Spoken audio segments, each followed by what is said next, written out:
It was early on January 18th, 2018, and the eyes of the Toronto police were trained on a high-rise building in the neighborhood known as Thorncliffe Park.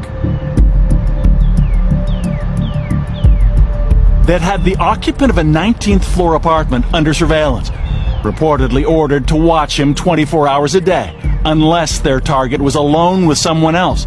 Then they were to move in immediately. That Thursday morning, it's exactly what happened. When police saw their suspect enter his unit with an unidentified male, officers forced their way inside. They found a young man bound to the bed, but unharmed. They arrested the resident of the apartment. His name, Bruce McArthur.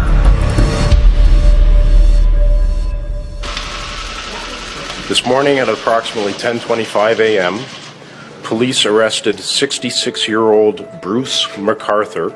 Lead homicide investigator Hank Idzinga went public with the news. He has been charged with 2 counts of first-degree murder. But it was clear from the outset that this would be no ordinary murder case. We believe he is responsible for the deaths of other men who have yet to be identified. In other words, we believe there are other victims. Indeed, since his arrest, the number of first-degree homicide charges against Bruce McArthur has risen to half a dozen, if true, already in the hierarchy of Canadian serial killers. We've never had anything like it. I've had people in the past where I've charged them with multiple murders. Nothing quite like this. I don't think the City of Toronto has ever seen anything quite like this. It's what many in Toronto's gay village had feared and whispered about for years. Canada's largest LGBTQ community has long been rife with rumors of missing persons and mysterious deaths. Crimes unsolved, some believed, because of bad blood with the police. The names of McArthur's alleged victims are only a partial roll of those who have vanished from the village. Salim Essen and Andrew Kinsman in 2017. Dean Lisowick in 2016.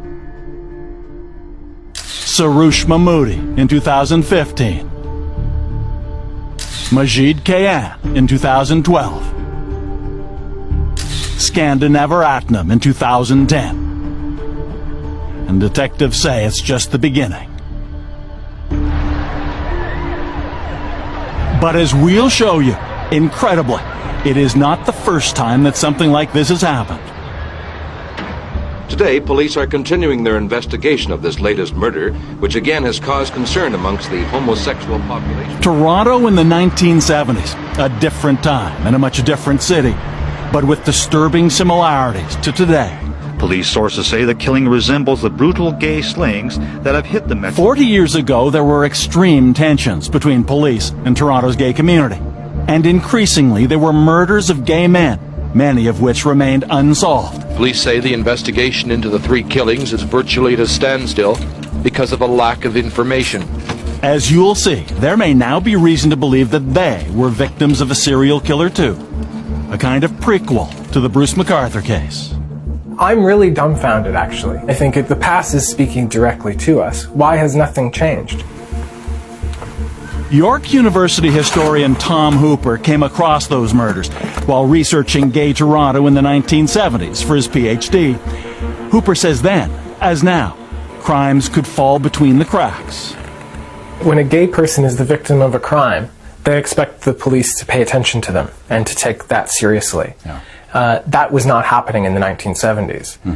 But on the flip side, when it came to lesser crimes, like, for example, jaywalking, the police were hypersensitive to the gay community with that. Yeah. So the police would pay more attention to the gay community when it came to enforcing the law. Yeah. They didn't pay a whole lot of attention to them when it came to protecting the community from threats.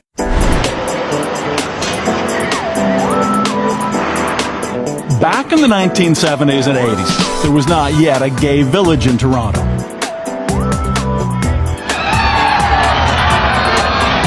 Instead, the meeting place was the so-called Gay Strip, a few blocks of seedy bars along Yonge Street. They were usually dark and dirty and dingy places.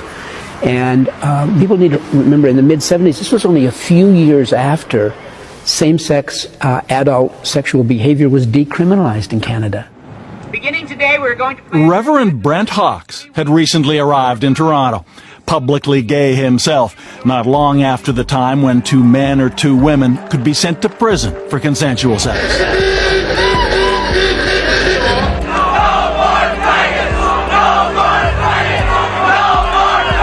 It bothers me, and I'm not queer. Let's put it that way, all right? According to Brent Hawkes,